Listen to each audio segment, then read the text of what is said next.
It's interesting, when I was really young, starting out, I was looking for answers to leadership, and you look up in Webster's dictionary leadership, and It says one who leads. Helpful. Really helpful.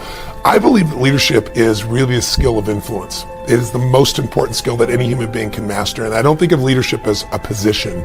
I see it as a skill, a tool that all of us have to have. In other words, the quality of your life, I really believe, comes down to your level of leadership. Other people don't have to follow you to be a leader, but you have to live life on your terms. And the first person you have to influence is yourself. Whether you're fit or fat, whether your kids are, on drugs or not, it's who has more influence, the guy on the street corner or you. Whether you're fit or fat is, can you influence your own hands, your own body, your own mind to do what's necessary? So I think to be able to influence the thoughts, the feelings, the emotions, and the actions of another human being, that's what leadership is. And quality leadership, obviously authentic leadership, is one where it's servant leadership. You're looking to influence those thoughts, feelings, emotions, and actions for a greater good, not just for yourself. And I think the people that master that are the people that you know about. I mean, they're captains of industry. They're people that are celebrities because they've learned how to influence people. They are some of the greatest teachers, some of the greatest scientists, because you can't just come up with ideas. Ideas will die on your lips unless you become a person of influence, and that's what leadership is. What's the third key? Well, that third step is you got to get a role model that inspires you and really shows you the way. One of the biggest things that'll change you once you're mentally and physically strong is you need to believe. You need to not just have a sense of certainty, but you got to believe that there is a pathway to get to where you want to be. Whatever it is you want to change, whether it be your body, your mind, your emotions, your finances, your relationship, you need a role model. So, for example, last October, I realized I only had a few minutes to be on television. How do I get these people that think they've lost their nest egg and it will never come back to not just think I'm being positive, but show them a real example? That's what a role model is, I should say. It's a real example. So I thought, well, the best example is just show them history. So at that time, they interviewed me and they said, well, many stocks have gone from $80 and the last few months they're down to $8. I said, well, let me tell you the good news and the bad news. Some of those $8 stocks are going to be $5 or $2 or $1. Many of them are going to go to 75 cents. And, people want to hold back and say, well, that's not very positive. I said, well, here's what's positive. If you study the patterns of history, if you look back to what happened in the 1930s, if you see what happened in the 1970s, during that time as well, when the market went through this huge crash in the Depression or in the 70s, there was a period of time not that long afterwards when there was this big growth. An $8 stock that went down to $1 or 75 cents didn't make it back to $80 right away. That took decades. But a 75-cent stock that had been $80 or 50 or 60 would go from 75 cents to $5 literally in a month or two or three. It's happened twice before. It's happened during the same pattern. There's a role model for this. That means you would go from 75 cents to $5. That's a 2,000% increase. That's a greater return than most investors will see over their entire lifetime, and it can happen in 2 or 3 months. You can make it back. Now, I said, but I don't know if now's the time to jump in. I just know that time is coming. You got to study it. And then, I told investors, look at Sir John Templeton.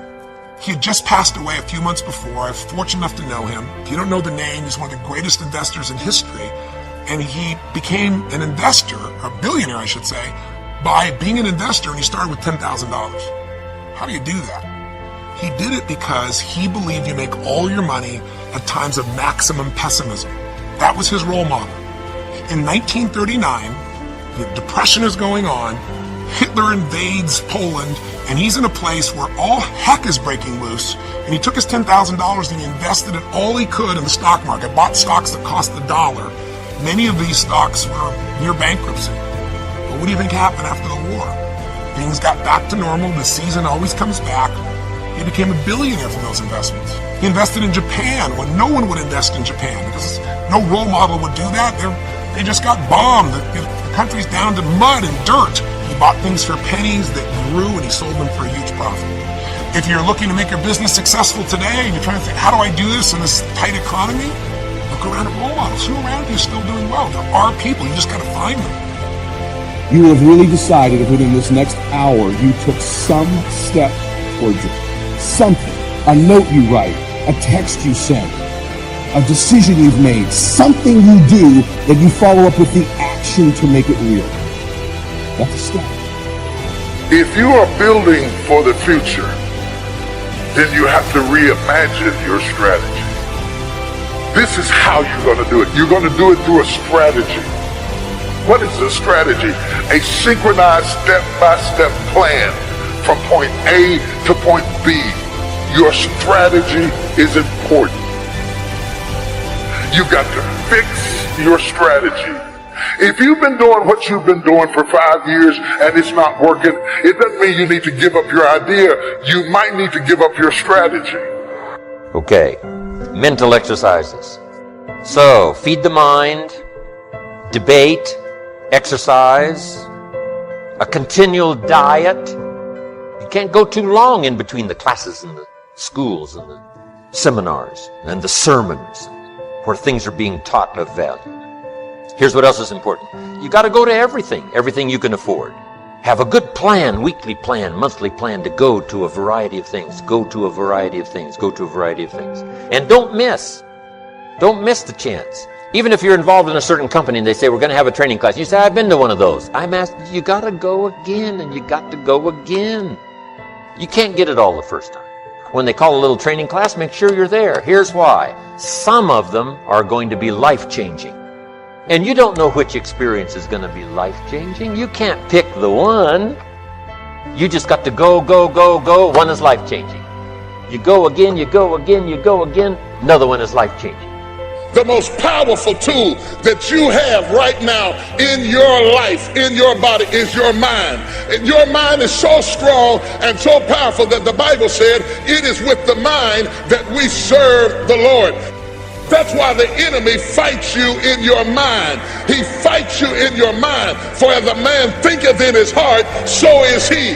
The devil doesn't have to tie you up for you to be bound. He just has to tie up your head with stress, with worry, with aggravation, with low self-esteem, with pettiness, with anger, with hostility, with rebellion. And he can make you physically sick because your mind is sick. But somebody in here tonight is about to get a miracle in your head. It's not what happens that determines the major part of your future. It's not what happens. What happens to us all. The key is what you do about it. It's not what happens, it's what you do about it. And he said, if you will start that process of change, do something different the next 90 days than you did the last 90 days. Like picking up the books to read. Do something different, like the new health relationship with your family. Whatever it is, doesn't matter how small it is. You'll start doing different things with the same circumstances. We cannot change the circumstances, but we can change ourselves. We can change what we do. Then he gave me another secret to success when he said, what you have at the moment, Mr. Rohn, you've attracted by the person you've become. What you have at the moment, you've attracted by the person you've become. Few little simple principles here. Once you understand these, it starts to explain so much. Now, sometimes it's a little tough to take, blaming yourself instead of the marketplace, taking responsibility instead of putting it off.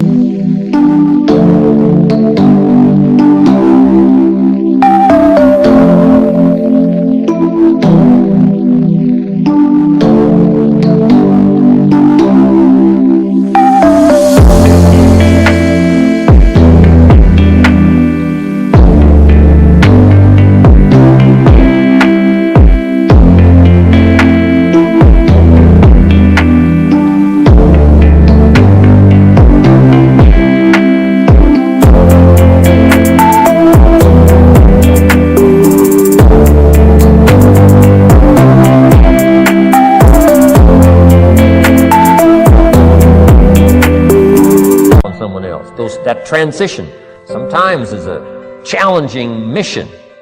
And this one was a little tough for me. He said, Mr. Rohn, you've got pennies in your pocket, you've got nothing in the bank, the creditors are calling, you're behind on your promises. And he says, here's how that occurs. You've attracted, up until now, you've attracted the things to you because of the person you've become. Now I said, well, how can I change all that? He said, very simple. If you will change, everything will change for you. You don't have to change what's outside. All you've got to change is what's inside. To have more, you simply have to become more.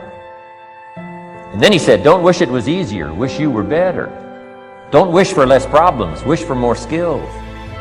Start working on yourself, making these personal changes. And he said, it'll all change for you. I got a telephone call 5 years ago. The company said, we're ready to expand internationally. We need some help. I was sort of semi-retired, looking for the next exotic beach. They said, no, Mr. Rohn, we got a project for you. We're going to expand internationally. We could use your help. Next little while, we'll add some millions to your fortune, make it...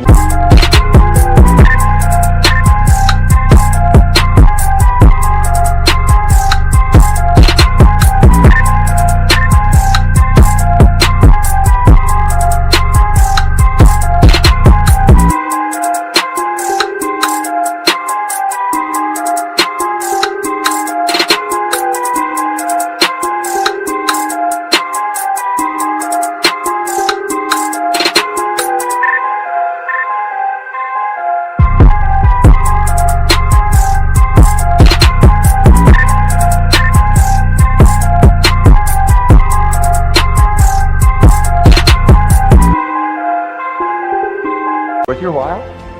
I said, okay. I thought later, isn't that interesting that they called me? My second thought was, of course they'd call me. Who else would they call? I mean, I can get the job done. No, Daddy, no. I'm telling you, isn't this weird? I'm telling you, it seems like when you owe a lot of money, it just the time go by so fast. I can't believe it.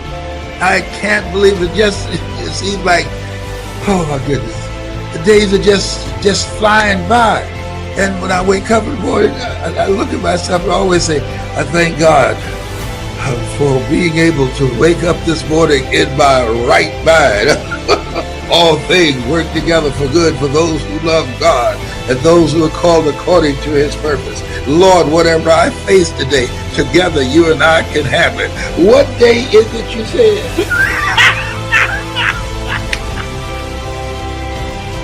If you want to learn how to do something that you love from the confident safety of your home, seated at a computer,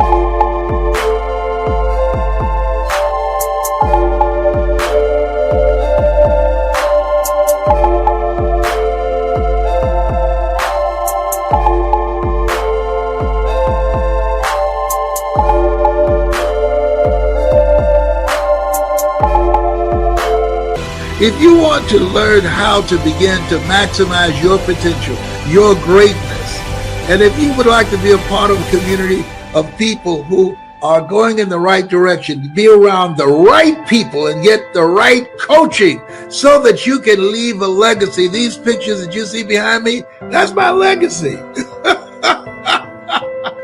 That's my legacy. These are my children. And so when that's part of them, that's not all of them. Lord said, be fruitful and multiply. Homie took him seriously. Oh, behave, whatever. I believe that life is for living, for loving, and being healthy, and living a meaningful life, a purposeful life. Why purposeful? Well, because it narrows your choices. I spent time talking to my son last night. I said,